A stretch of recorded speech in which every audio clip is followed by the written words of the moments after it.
पर मालिक अपने यहाँ नौकरी करने वाली राधिका से कहता है, राधिका, ये लो आज तक की अपनी पूरी तनख्वाह और कल से काम पर मत आना। मुझसे कोई भूल हो गई मालिक। नहीं नहीं, इस समय काम कुछ ठीक नहीं चल रहा, इसीलिए तुम्हें नौकरी पर रख पाना जरा मुश्किल है। यह सुनकर राधिका के शरीर में तो जैसे जान ही नहीं रहती। वह चक्कर खाकर गिरने ही वाली थी कि तभी अंदर ही अंदर हिम्मत जुटाकर किसी तरह खुद को खड़ा रख पाती है और सोचती है, अच्छा भला काम चल रहा था, पता नहीं किसकी नजर लग गई, अब इतनी जल्दी नौकरी कहाँ मिलेगी। राधिका के अलावा उसके परिवार में बूढ़ी बीमार सास और 8 साल की बेटी तनु थी। राधिका घर पहुंचती है तो उसका लटका हुआ चेहरा देखकर उसकी सास लक्ष्मी पूछती है, राधिका बहू, क्या बात है बेटी, आज तुम कुछ परेशान लग रही हो। नहीं तो माँ जी, ऐसी तो कोई बात नहीं है। कोई ना कोई बात तो जरूर है बेटी, छिपाओ मत, बता दो। लक्ष्मी के बार बार पूछने पर राधिका उसे अपनी नौकरी चली जाने की बात बता देती है और उसकी बात सुनकर लक्ष्मी कहती है, भगवान पर भरोसा रख बेटी, सब ठीक हो जाएगा, कोई दूसरा काम ढूंढ लेना। लक्ष्मी यह कह ही रही होती है कि तभी तनु आकर कहती है, माँ माँ, मेरे लिए मोमोज लाई क्या? माँ, मुझे मोमोज खाने हैं। मोमोज का नाम सुनते ही लक्ष्मी का चेहरा खिल उठता है और वह राधिका से कहती है, अरे बहू, मोमोज तो तुम भी बहुत अच्छे बना लेती हो, मैं तो कहूँ तुम मोमोज बेचने का काम शुरू कर दो, देखना खूब चलेगा। आप कहती हैं तो यह काम भी करके देख लेती हूँ। अपनी सास के कहने पर राधिका अपने परिवार का पेट पालने के लिए बाजार में मोमोज की ठेली लगाने लगती है, मगर यह काम भी इतना आसान नहीं था। बाजार में पहले से ही कई मोमोज की ठेलियां मौजूद थी। वहीं बंसी के मोमोज तो इतने मशहूर थे कि उसकी ठेली पर हमेशा ग्राहकों की भीड़ लगी रहती थी।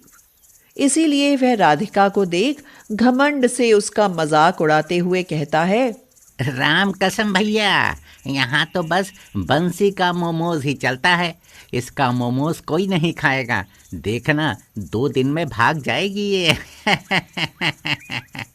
बंसी मोमोज वाले की बात राधिका को बुरी तो लगती ही है, मगर वह सच ही निकलती है।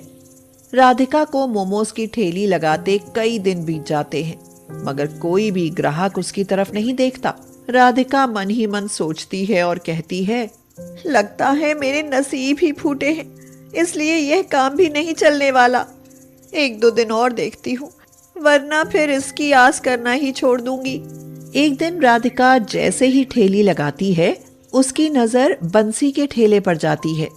उसके ठेले पर ग्राहकों की भीड़ लगी थी। यह सब देख राधिका मन ही मन कहती है, अगर इनमें से 2-4 ग्राहक मेरे पास आ जाएं तो कितना अच्छा हो, मेरा काम भी चलने लगे। यह सोचते सोचते जैसे ही राधिका दुखी होने लगती है, तभी उसकी ठेली पर एक बूढ़ा आदमी आता है और कहता है, 1 प्लेट मोमोज देना, देखें तो तुम कैसे मोमोज बनाती हो। हाँ हाँ जरूर देखो। यह कहकर राधिका उसे तुरंत 1 प्लेट मोमोज देती है और उसके मोमोज खाते ही वह आदमी खुशी से फूला नहीं समाता। वह बंसी के ग्राहकों को आवाज देते हुए कहता है, अरे सुनो, ये लड़की तो बंसी से भी ज्यादा स्वादिष्ट मोमोज बनाती है भाई, एक बार इसके मोमोज खाकर तो देखो। उसकी बात सीधे बंसी के कलेजे पर जाकर लगती है और वह कहता है, राम कसम भैया, बंसी से बेहतर मोमोज तो पूरे शहर में कोई नहीं बना सकता। अरे फिर ये लड़की क्या बनाएगी?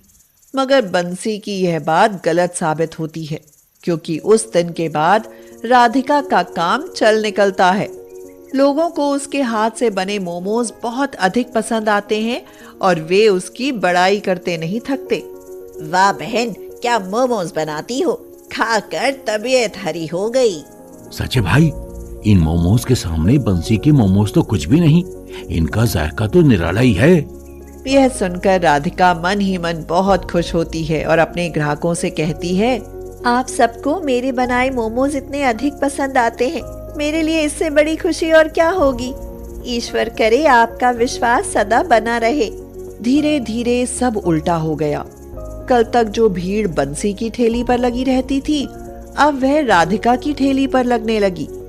कोई इक्का दुक्का ग्राहक ही बंसी की ठेली पर जाता, इसीलिए बंसी राधिका से दुश्मनी करने लगता है। राम कसम भैया, इस राधिका का कुछ नहीं किया तो हमारा तो धंधा ही बंद हो जाएगा। अब तो इसको बाजार से भगा कर ही मन को चैन मिले। कुछ समय और बीत जाता है और फिर एक दिन राधिका की ठेली पर मोमोज खाने वालों की भीड़ लगी हुई थी कि तभी कुछ आदमी आते हैं।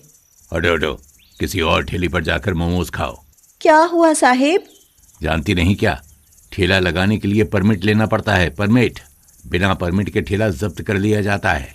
यह सुनकर तो राधिका का दिल ही बैठ जाता है। वह फपक फपक कर रोने लगती है और उन लोगों के आगे हाथ जोड़कर गिड़गिड़ाती है और कहती है, साहेब मुझ गरीब पर दया करो, मेरी ठेली मत ले जाओ, मैं बर्बाद हो जाऊंगी साहेब, मैं अपने परिवार का पेट कैसे पालूंगी। राधिका रोती गिड़गिड़ाती रह जाती है, मगर कमेटी वालों पर उसके रोने का कोई असर नहीं होता। वे राधिका की ठेली उठा ले जाते हैं और तभी बंसी राधिका पर ताना कसते हुए कहता है, राम कसम भैया, देख लिया बंसी का पावर। हम चाहे जिसका ठेला उठवा दे। बड़ी आई थी बंसी से ज्यादा लजीज मोमोज बनाने। अब बनाना मोमोज घर बैठकर। बंसी की यह बात सुनकर राधिका को यह समझते देर नहीं लगती कि यह सब उसी का करा धरा है, मगर वह उससे उलझना नहीं चाहती थी, इसलिए चुपचाप घर लौट जाती है। उस दिन राधिका के घर में तो जैसे मातम ही छाया हुआ था। गरीब के पेट पर लात मारने वाले कभी सुखी नहीं रह पाएंगे। मैं तो कहूँ कि बस करो माँ जी, किसी को बद्दुआ देना भी ठीक नहीं है। जो जैसा करता है भगवान देखता है, अब वही न्याय करेंगे। उस दिन के बाद राधिका को कोई ढंग का काम नहीं मिल पाता, तो वह चिनाई के काम पर मजदूरी करने लगती है। सिर पर ईंटें ढोकर गुजारा करने पर मजबूर हो जाती है। ईंटें ढोते हुए दूसरी मजदूर औरत रज्जो कहती है, सुना है तुम पहले मोमोज बेचती थी और तुम्हारा काम भी बहुत अच्छा चल रहा था, फिर ये मजदूरी करने की नौबत कैसे आई बहन? सब भाग्य का खेल है बहन। राधिका यह कहकर बात को टाल देती है और फिर कुछ दिन बाद बंसी बाजार से मोमोज बनाने के लिए सब्जियां लेकर आ रहा होता है, तो अचानक ही एक कार वाला उसको टक्कर मारकर निकल जाता है। घायल और लहूलुहान बंसी सड़क पर तड़प रहा होता है कि तभी राधिका उसे देख लेती है। राधिका हद से ज्यादा भली और दयालु औरत थी, इसलिए उससे बंसी का तड़पना सहन नहीं हो पाता। वह उसे तुरंत एक अस्पताल में ले जाती है। देखिए, इनकी जान बचाने के लिए खून चाहिए और इस समय हमारे पास खून उपलब्ध नहीं है। क्या मैं खून नहीं दे सकती साहेब? हाँ हाँ, दे सकती हो, अगर तुम्हारा खून इनके खून से मैच कर जाए तो। राधिका का खून बंसी के खून से मैच कर जाता है और बंसी की जान बच जाती है। जब वह होश में आता है तो डॉक्टर उसे राधिका के बारे में बताता है और कहता है, देखिए, अगर वो महिला आपको समय पर अस्पताल ना लाती और अपना खून नहीं देती तो शायद आज आप जिंदा ना होते। पर वो नेक और दयालु औरत है कहाँ डॉक्टर? तभी राधिका वहां आ जाती है और उसे देखते ही बंसी चौंक जाता है। यही है वो दयालु महिला।